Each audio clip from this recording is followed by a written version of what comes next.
showed you how to render and purify beef fat into tallow, and today I'm going to show you how to take that tallow and make body butter with it. So here is our first steps. I like to do about a cup of the beef tallow, but it depends on how much you want to make. I put it in a glass measuring thing. You could do it in a jar or whatever. This one it's hard because it was in the fridge. And then just get a pot of water. I like the water to be about half full in the pot when I have my glass container inside of it so that it doesn't boil over and make a mess. I have my stove or my burner on, just a little over medium so that it doesn't get too hot and go crazy. But we are just going to let that melt down, and then we're going to add shea butter, and I'm going to put the link for the one I got from off of Amazon in the description of the video. So I will be back here in just a minute once that melts down a little bit more, and we'll add our shea butter. Okay guys, it's just been a few minutes. We're boiling really good. I turned my heat down a little bit because it's boiling so hard. There's still a big chunk in here, but it's melting pretty quick. So I'm going to go ahead and add my shea butter. Now I do, let's see, I'm going to do 3 tablespoons of shea butter per half a cup of tallow. So 3 tablespoons for every half a cup of tallow. But I already have some in here because when I put my tallow in this glass bowl, I added some because it was already super hot.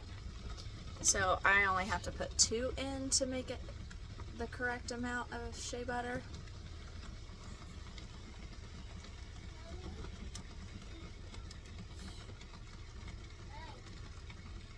I just bent my spoon.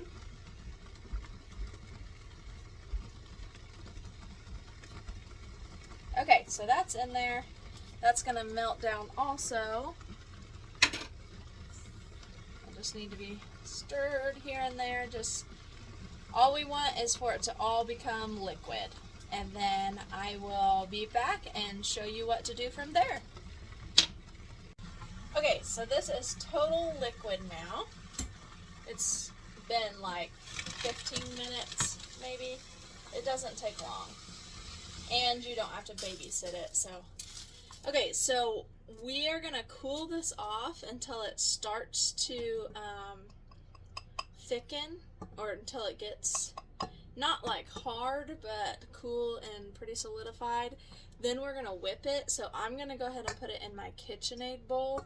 If you don't have a KitchenAid, you can do it by hand, but that would suck. You know, use whatever kind of mixer you use. But I use my KitchenAid because it's easiest for me. So I'm just going to stick it in my KitchenAid bowl, and then I'm going to stick this whole bowl in the fridge for just a little bit until it gets to the right consistency to whip it. So we will be back then, and I'll let you know how long it was in the fridge and kind of show you what I'm looking for before I whip it when we come back. So stay tuned. Okay guys, we're back. So it's been 45 minutes. So it's not like rock hard, but it's not liquidy. So it should whip pretty good. It's about the hardness of butter maybe. So I just put that on here. Oops. Put on my attachment.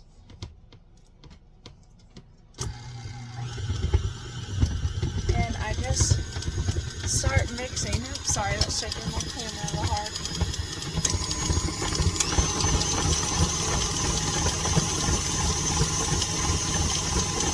And I just let it go until it gets nice and creamy.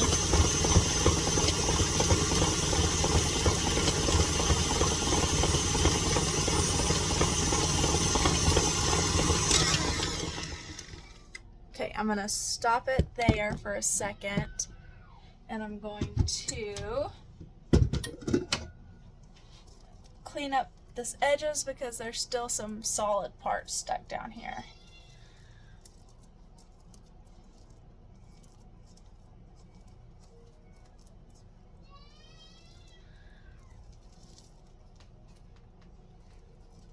But the rest of it's coming along nicely. I just got to clean that up a little bit more.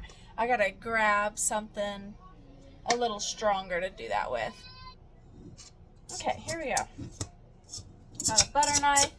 Just going to scrape this harder part off so that it gets mixed up well. I'm sorry if you can hear the child crying in the background. Our 2-year-old seems to think she's being murdered every time she has to take a shower. I don't quite know why. So she's upset.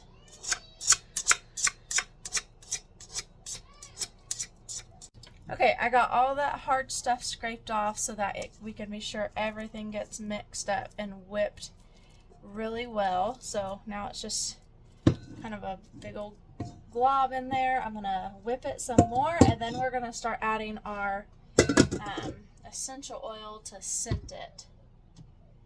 And I prefer vanilla. I've used citrus, but I just don't care for it as much. Like, it just doesn't do as well with the tallow, I feel. But vanilla mixes really well, I feel like.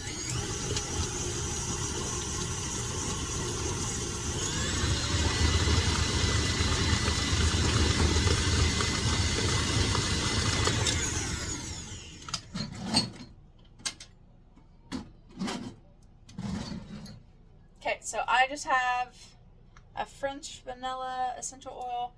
I don't hardly ever measure anything. I just kind of put it in until it feels right. So I'll put a bunch in, and then I mix, and then I'll smell it to make sure that it's the right scent I want.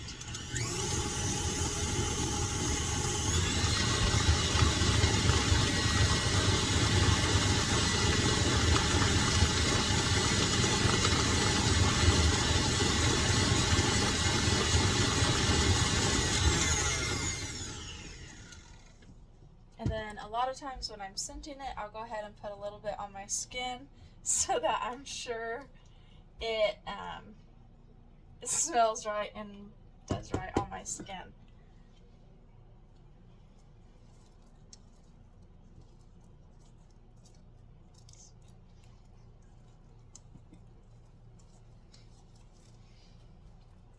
Okay, so it's nice and fluffy and white. It still needs mixed. There's some more little chunks in there, and I think I'm going to do a little bit more vanilla.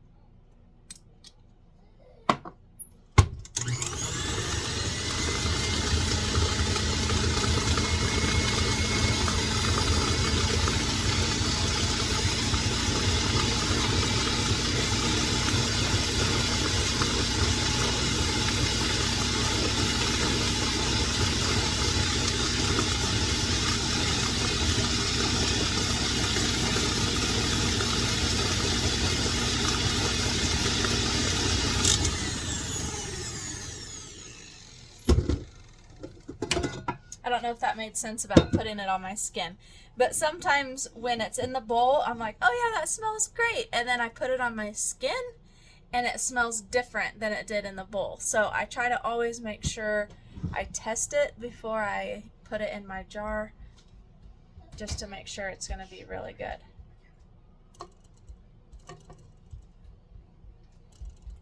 So it's a good fluffy consistency. Feels amazing. I've been without my body butter for a few days and I've been dying. Yes, that smells super good. I like that a lot. So, I think it's done as far as mixing. There might be a little chunk here and there, just it's homemade. It's It's not perfect, but that's okay. We're not asking for perfect, and we're not expecting perfect. So, clean this up, and I don't know why, but it looks so like it would taste good. I know it wouldn't, but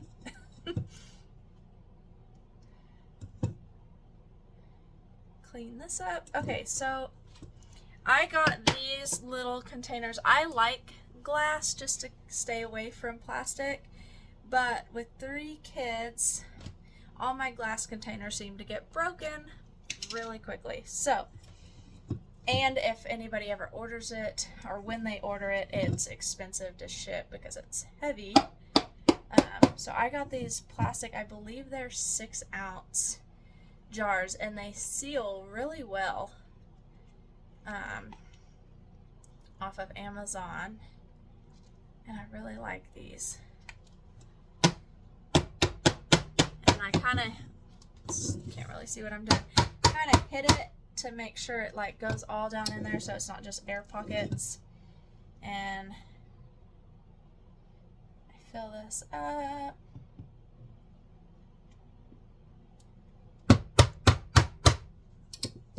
This one is going to be for somebody else, so I have it labeled all cutesy. My jar is just one of these. I just don't have labels on it, and I just refill it every time I need it. So, but this one is super cute. It's how I label them when I sell them. And I need to wipe the rim off a little bit, but just so y'all can see. It's my labels I print here at home, and it has our QR code on the back. So that is how you make tallow body butter. It's super simple. You can use whatever scent you want. You can probably, I'm sure you could use like avocado oil or coconut oil or whatever oil you prefer, but I like shea butter mixed with it because it helps it not be super greasy. I don't like greasy feeling, so it does a good job, and it doesn't leave you all super greasy. So if you guys have any questions, you can put them down in the comments. I'll put the recipe and the link for the shea butter in the description for the video, and I think that covers it. Again, if you have questions, just put them in the comments. Be sure to subscribe and give us a like so we can get our videos out there to help people. And you guys enjoy your body butter if you make some. I would love to hear how it turns out if you make it, so leave a comment for that too. So y'all have a great day. Okay guys, I just had to add this body butter. I use it for everything, my whole body, my face, my kids, my husband. It works super good as a diaper rash cream. I don't keep diaper rash cream here.